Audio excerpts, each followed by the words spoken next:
Harry doesn't seem happy living in Whitechapel. Why did you make him come here? I've always put my son's interests above everything else, whatever he may think. Our house is small but affordable. The walls are thin, but the door is solid. You really love your son, don't you, Mr. Peterson? He's my pride and joy. Even if he hates me for the choices I make and pushes me buttons more than he should.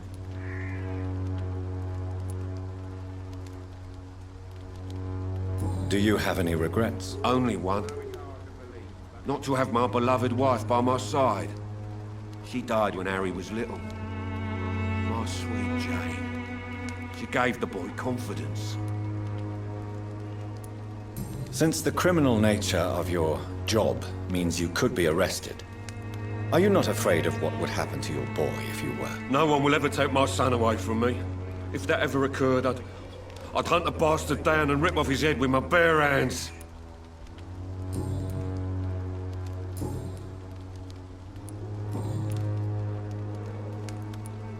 How did you become the local bully everyone is afraid of, Joe? There's no pride in roughing up poor bastards. But this is the only job I've found. And it pays well, too. A job? So you're racketeering for someone else? I got enlisted by the Wet Boot Boys, a gang from the docks. I'm their muscle for their dirty work. You survive at any cost, even at the expense of others. Perhaps that's just the law of nature. I don't care what you think, sir. I do what I have to do for my own reasons, and that's that. I'm not sure Mr. Lewis would agree with your by all means necessary philosophy, sir. Oh, do you really think he's the poor victim here? Barrett can be as sneaky as anyone. Long ago, I even called the bastard my best friend.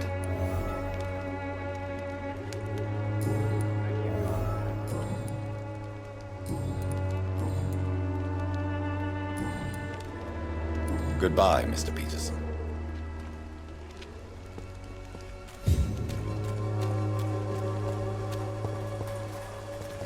I know it's hard to believe, but this district has always been wretched.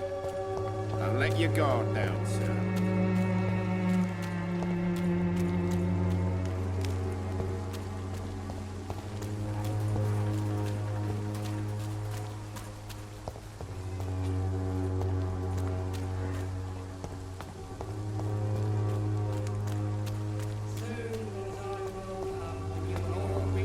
For your sins.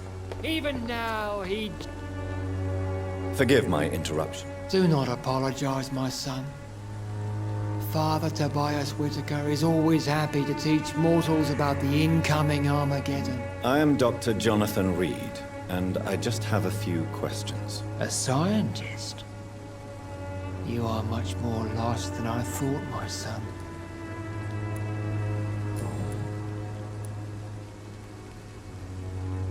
What do you mean when you say that I am more lost than you thought? All scientists are entangled in a world of causes and consequences, and most of them can't see the plain truth. Quite a judgmental opinion, if you ask me. But what do I know? Blinded by science as I am. But you are seeking answers, aren't you? Answers about the Armageddon about to strike the city. Answers about the hidden truth. I am. But the answers I seek are based on facts, not superstition. What do you mean when you say that I am more lost than you thought? All scientists are entangled. Quite a judgmental opinion. But you are... Well, I suppose I can spare a few minutes listening to your so-called truth. As a doctor, you must be aware of the decimating epidemic. But let me tell you that this so-called Spanish flu is just the beginning of the end. What do you mean? The beast is finally revealing itself, corrupting the flesh and the heart of men. With my own eyes I have seen them, those minions from the abyss.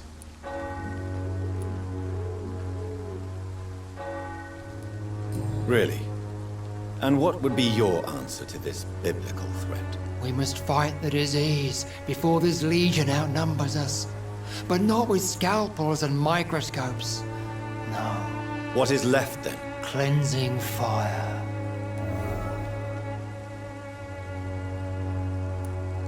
Tell me, Tobias, what exactly is your plan concerning the cleansing of this city? God will recognize his own. More than once this city has risen from the ashes, hardened and purified by the flames.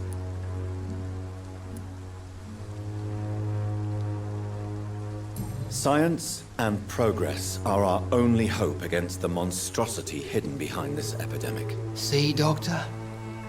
Now you acknowledge the presence of evil within the city's walls. Now you start to admit the truth.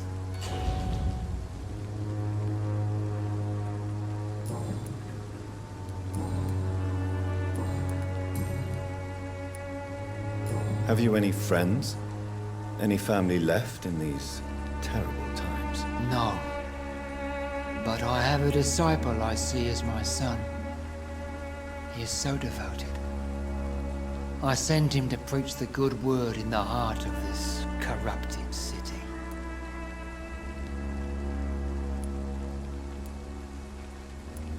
Where did you send him? I sent Samuel to the Stonebridge Cemetery, where the pestilence and evil grows night after night. You sent him on some preaching crusade during the epidemic. As a true believer, Samuel will fear no evil while he walks through the valley of the shadow of death.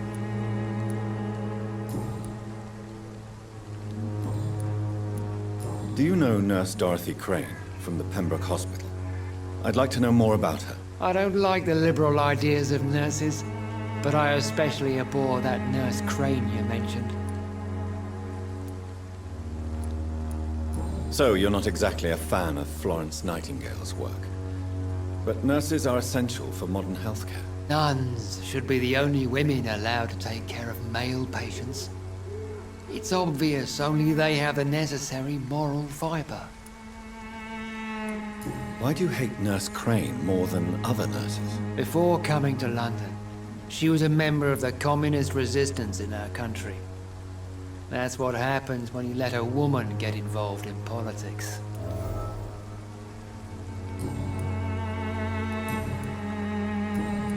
I have heard enough for tonight.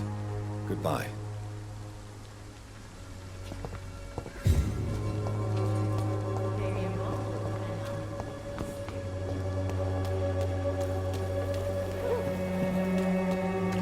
You look so pale, my lord. Would you like... Don't be shy, handsome. What can Christina do for you? I'm not looking for what you're selling. But I'd like to ask you a few questions, if I may. I'm a doctor. Dr. Reed. All right then, but be quick. Though I usually get paid when I open my mouth. Christina, have you been examined? The epidemic is spreading fast in London, and you could be exposed. Or expose others. I don't like doctors or hospitals, but I don't like you asking questions.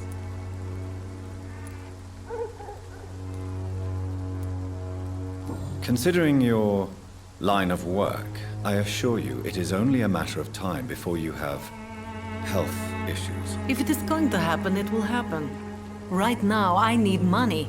That's what's important. You can put your own life in danger, that's your decision. But what about your clients? If you're contaminated, you will put them in danger too. And you think that would worry me? If you knew the men I deal with, their health would not be what you'd worry about.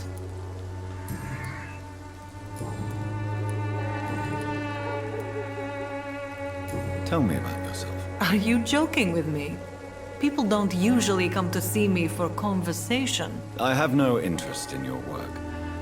I am, however, curious as to what led you into this career. Short story.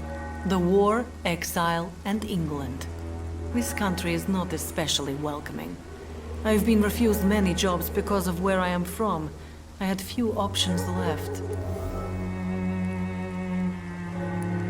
I always thought I was the master of my own fate.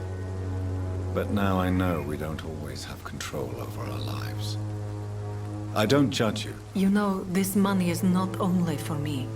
I have good reasons to need this money quickly. But it is not your concern, Doctor.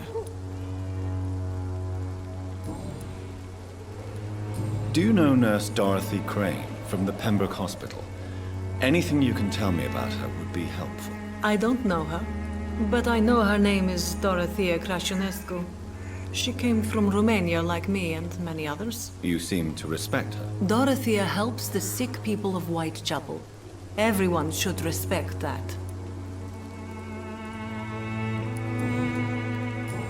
Goodbye, miss. Take care of yourself as best you can. Good evening, Christina. Change your mind, Mr. Reed?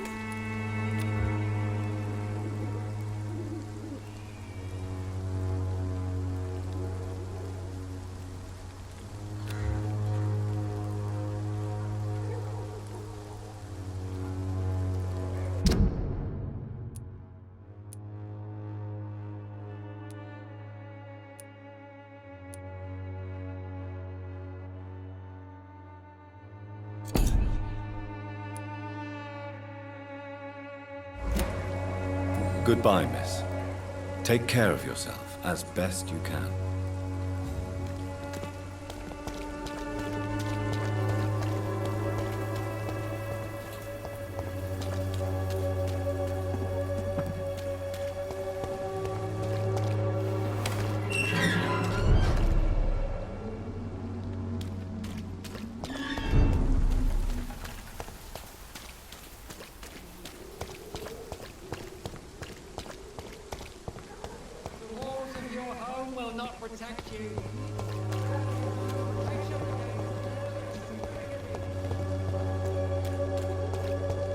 You are blinded by your false faith, imprisoned by your daily routine, unable to see the true horror around Excuse me, you. sir. Are you familiar with this part of town? Name's Clayton Darby, reporter. Sorry, I'm new to Whitechapel. But perhaps you could help me since you're a journalist. My name is Jonathan Reed. Dr. Reed, the famous surgeon. I'll gladly help if I'm able, sir.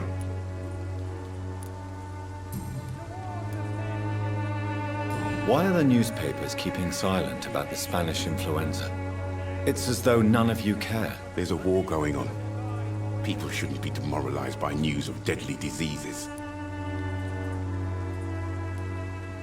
I served in France. Our top priority must be to put an end to this butchery. This war must stop now. Sir, streets are a battlefield too. An invisible and untold war is going on, and it must be stopped.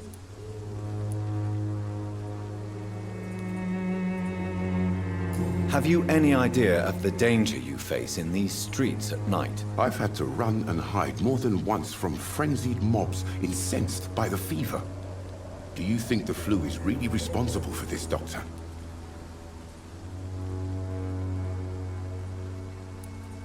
I'm convinced there is more at work here than a simple epidemic. Really? To be honest, I could say the same. Some of the sick I saw or heard of. My God, what happened to them? Christina Popper claims she sells her body because she can't find any other work. Do you believe her? Of course I do. Her story is exactly what I want my readers to understand. We live in an intolerant and divided nation. Do you think things will ever change, Mr. Darby? I believe the situation can only improve. And now that women can vote, I'm convinced things will change. What is a journalist doing in this borough after sunset? He goes where none of his colleagues would dare to go, to inform the country. So you risk your life to reveal the truth. I saw many reporters do the same during the war. Whitechapel is the crucible of so many untold stories and tragedies. I want people to know them. That's quite honorable of you. But is the public interested? Not at all, sir. And that's why I'm an independent journalist, hoping to sell some stories.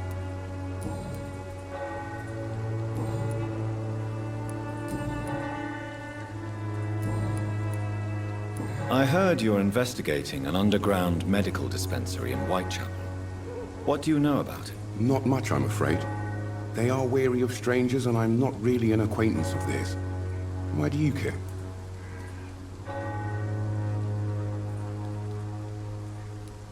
I'm a doctor, Mr. Darby.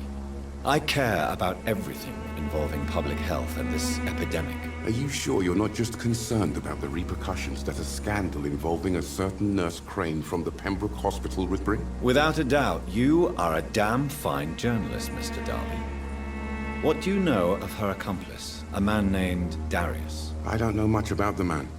He's very cautious, never goes out, doesn't seem to have any friends or family.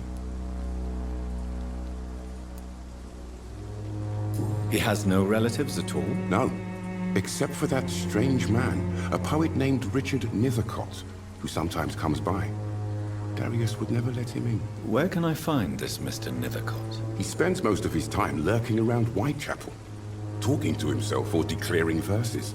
These days, you can usually find him behind the church. He never goes out? No. A few days ago, he unexpectedly did.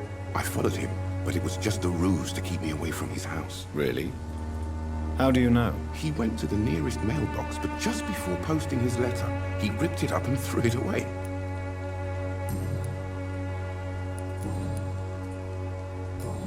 Goodbye, Mr. Darby. Farewell.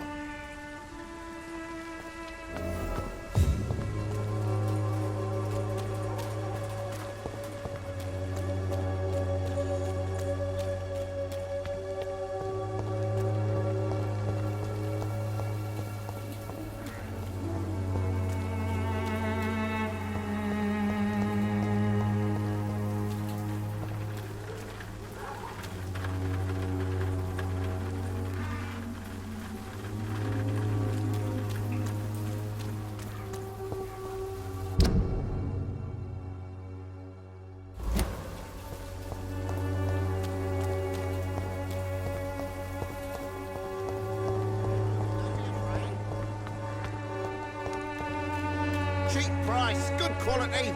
Come on, take a look. Don't be afraid. The walls of your home will not protect you, for there is no protection against malevolence and trickery.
Good evening, sir. I'm Dr. Reed. I would like to ask you a few questions. Please be my guest. Although I may not be the best informant regarding this part of town, my words speak about that which the eyes cannot see. Really? Are you an artist of some kind? I'm a poet, sir. Richard Nethercott, at your service. May I ask what you're doing at this hour of night, sir? Do you live here? Not at all. I'm just enjoying the pleasure of a quiet walk. Though night talks are always preferable, if you ask me. Especially with strangers. But are you not afraid of the epidemic? Oh, why should I? I see some equity in the Spanish flu. No flesh should be saved, say the scriptures. Good or evil, rich or poor, all are equal in the eyes of the flu. If you say so. But as a physician in a time of epidemic, I must caution you to avoid unnecessary exposure, sir. Thank you, Doctor. But we both know the seeker of truth has to go boldly where the weak dare not.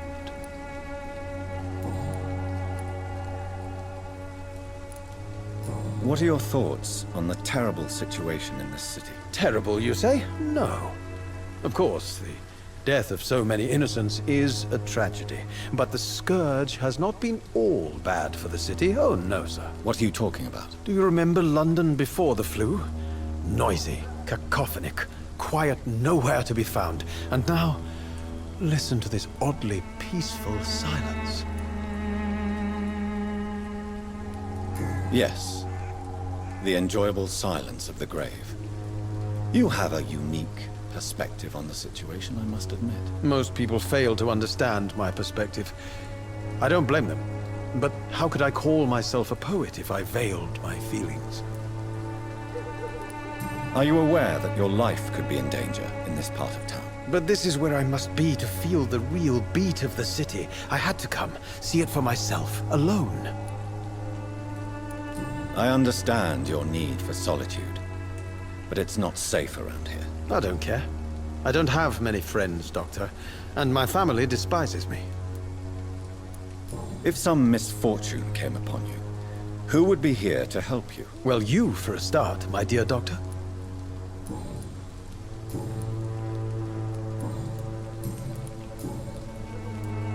Tell me, Mr. Nethercott, why seek inspiration in Whitechapel? The place is not beautiful per se, but how to explain it? Stirring and challenging. Do you not think it a little morbid? On the contrary, sir, Whitechapel is full of life, full of beauty. Just like my dear muse, the wonderful Camellia. What can you tell me about Camellia? Not much, and that's the beauty of it. She can't speak, you know. She's a locked mystery who exhales kindness and sweetness.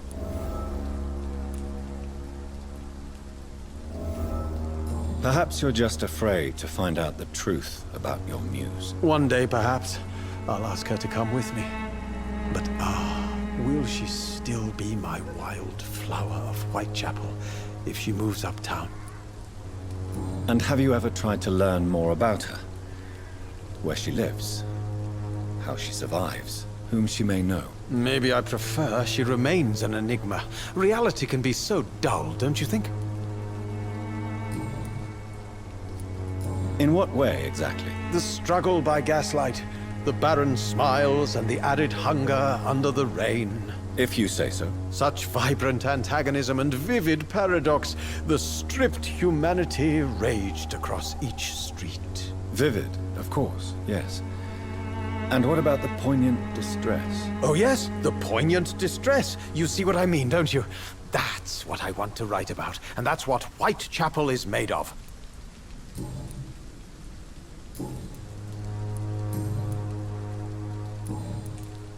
May I ask you a few questions about the district? Extraordinary part of town, is it not? I'll be glad to help you, if I can. I'm looking for Dorothy Crane, a nurse who lives in this vicinity. Dorothy Crane. Oh, I love the name. The Crane of Whitechapel. Sounds very mysterious. But, sorry, no, never heard of her. What can you tell me about an old man called Darius? Darius Petrescu? Yes, I know him. At first, I thought he was only a small publisher. I invited him to publish my work, but his reaction was pretty clear. Not interested in your talent? Darius is an old political activist who takes delight in printing tracts and lampoons. Those communist activities only require mediocre writing skills. I'll leave you alone, sir.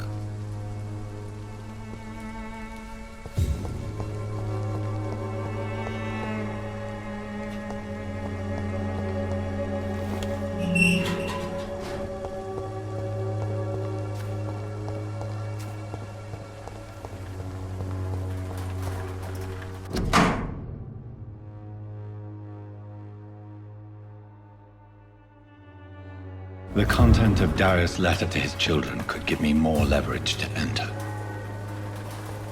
Darius is a bit less of a mystery now. It should not be that difficult to incite him to let me in.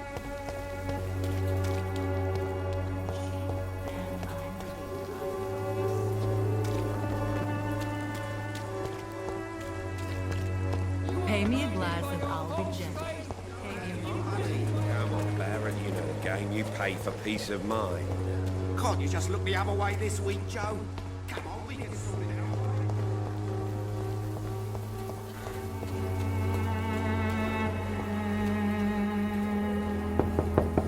Minute, please. You again? Go away. Sir, wait. Stop this nonsense. I know Nurse Crane is here. Shall we speak man to man, you and I? All right. Speak up. Don't you see we're on the same side? We fight to help the poor, sick, and abandoned. I'm nothing like you, Mr. Doctor. Yes, you are. You too believe in providing medical care without charge.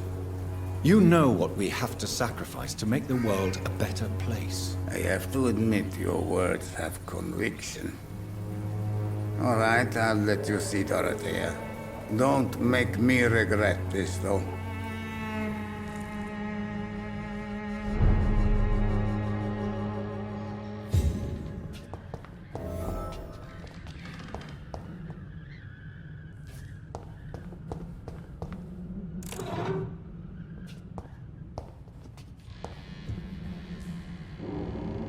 If you want to talk to Dorothea, you must go across the courtyard and take the stairs. We've not been formally introduced.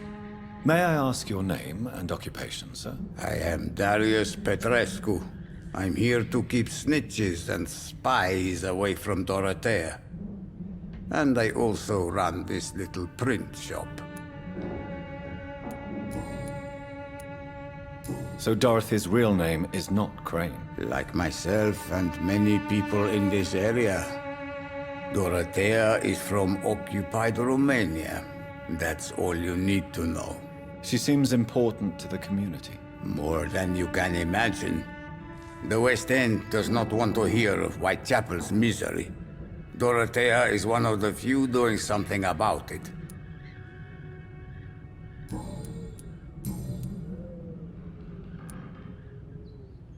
Do you have any family left, Mr. Petrescu? Children or grandchildren? Who knows? I have abandoned my people for so long, they might as well be dead.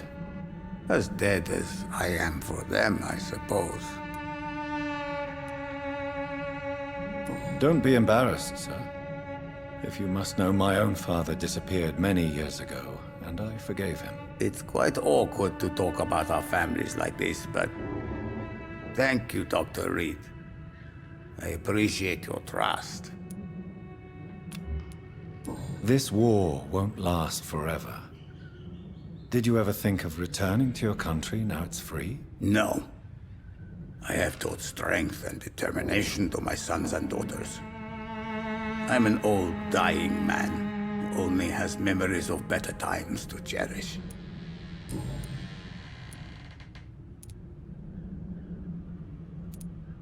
How did you meet Nurse Crane, Darius?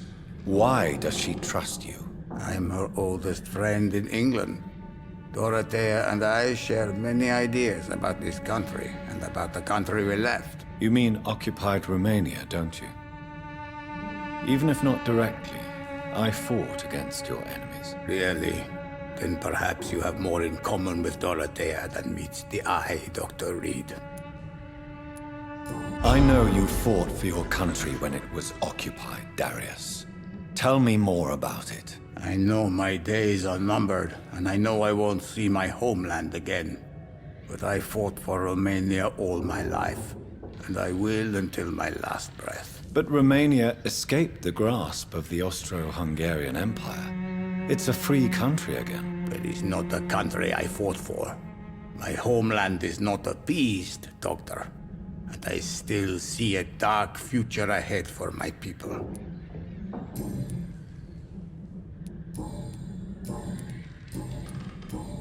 Goodbye, Mr. Petrescu.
What do we have here, nurse? Patient Raz Van Vasily. High fever running on 3 days. Complaints of dizziness, muscle aches, and head pain. Diagnosed with influenza. Treatment? Aspirin and salicin for the fever and discomfort. Liquids for dehydration, but he's having trouble keeping even water down. Aspirin and salicin, you say? Why not some warm milk and a kiss on the cheek? Where are the quinine salts? Tried buying, borrowing, even stealing. There's none to be found, Doctor. He's not convulsing, he's choking. He's not getting any air. Scalpel! Hand me that scalpel! What can I do, Doctor? It's too dangerous to operate with these convulsions. Sedative, nurse. Do we have any anesthetics? I'm sorry, Doctor. None at all.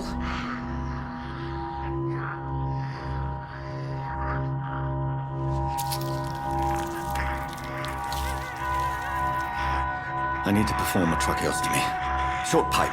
That rubber tube will do. We're going to cut a passage for air through the neck. Yes, Doctor. He's breathing again, but he's coughing up blood. Internal hemorrhaging. I need to make another incision into the chest cavity to drain the fluids from the lung. Prepare another tube. A thoracostomy? Doctor, we've nothing to fight the infection. We need an aseptic environment.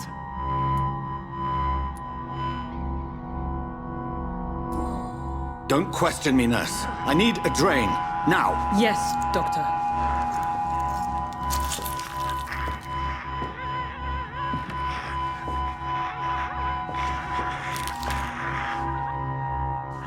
He's still bleeding, Doctor. I'm losing his pulse. The drain must have punctured the intercostal artery. There's too much blood. Are you all right, Doctor? I can't see.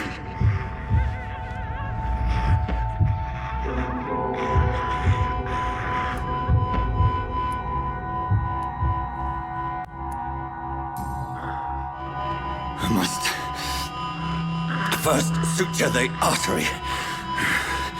Find the wound. The source of the blood. Needle and thread, Doctor. Good. The stitches are holding. How's he doing? We're losing him. We've lost his pulse. He's dying, Doctor!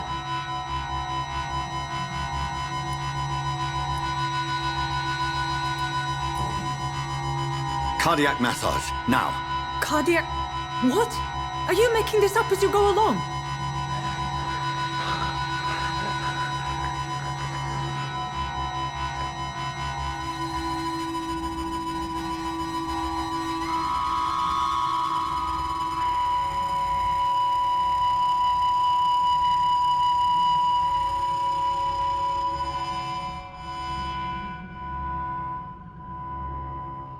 We've lost the pulse. He's gone, Doctor. Nurse, we did everything we could. Truly? Everything you could. Is that how you'll report this in your log? Is this how the war went? Piling up one poor corpse beside the next? This was not an influenza-induced seizure. I've never seen symptoms like these on the continent. Neither have I. But the previous symptoms leading up to this attack were the same, indistinguishable from the epidemic. No. There was something more vile in these reactions. Something primitive. There have been numerous reports of mental breakdowns caused by the fever that accompanies the flu itself, Doctor. Yes, but... I'd best take some samples of the blood for analysis.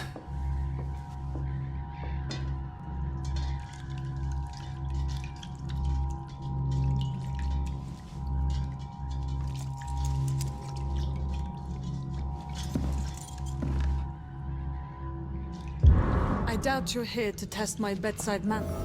I suspect it was more than intuition alone that led you to us. So, how might I be of service, Dr. Reed?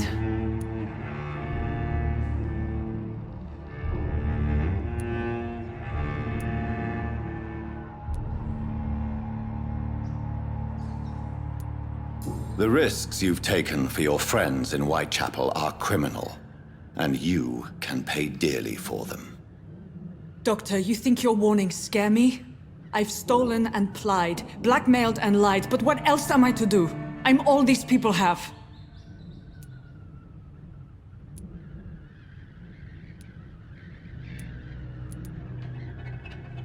Dr. Swansea is a sensible and honest man. He wouldn't have refused your friend's care at Pembroke. It's easy for you to say, Doctor. These people cannot go to the police, nor to the hospital. They don't even speak English. They depend on me for everything.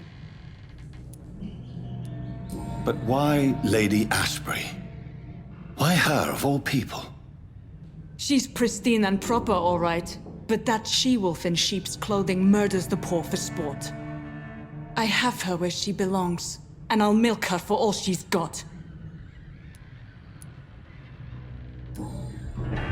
You've convinced me of the sincerity of your actions and their noble justifications. But all the same, blackmail is a crime, and it will stop, Nurse Crane. So, are you going to turn me over to the authorities?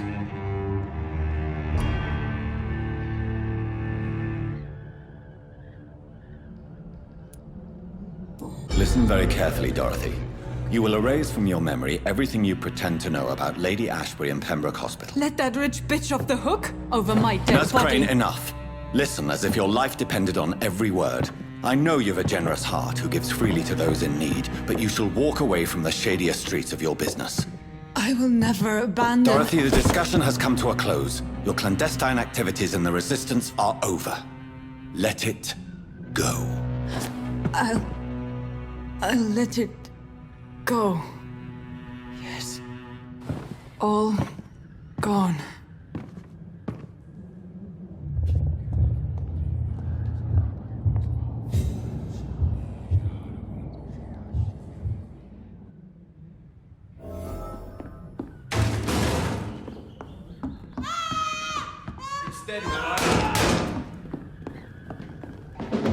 It's a leech! Get it! We have to stop it! That leech is fast!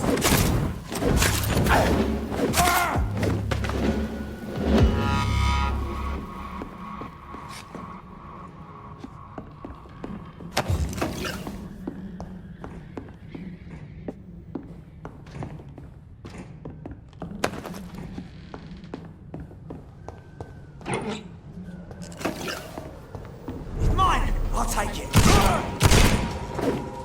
Backwards! Died! I'll take its head!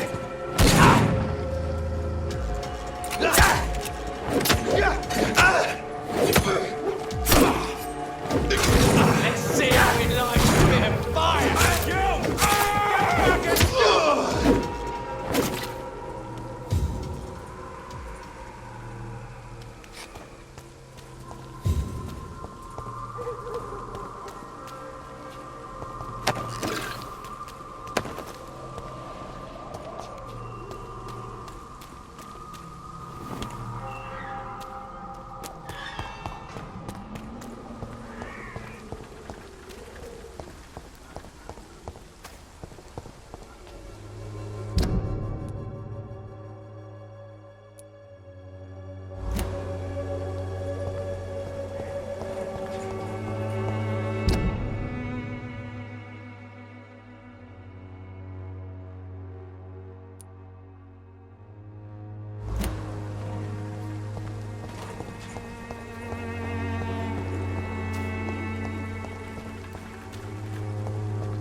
The wet boots will be proud of me.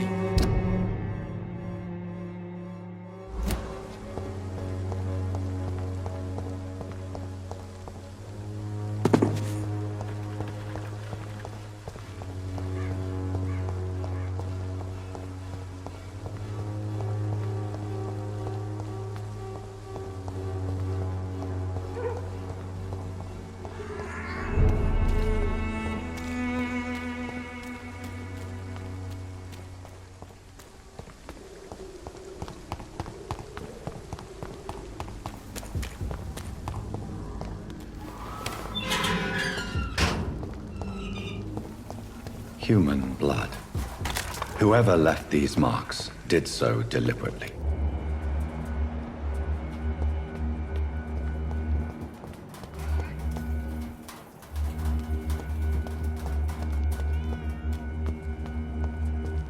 right, boy!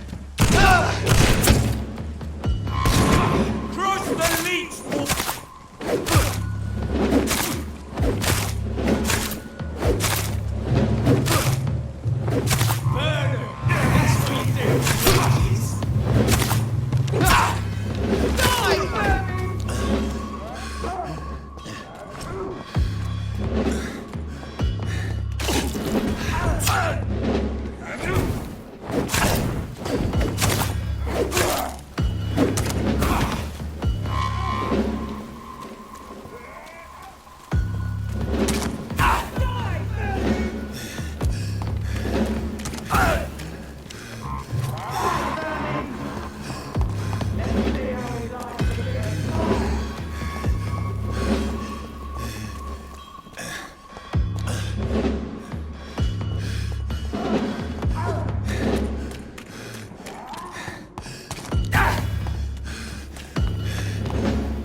Human blood. Whoever left these marks did so deliberately.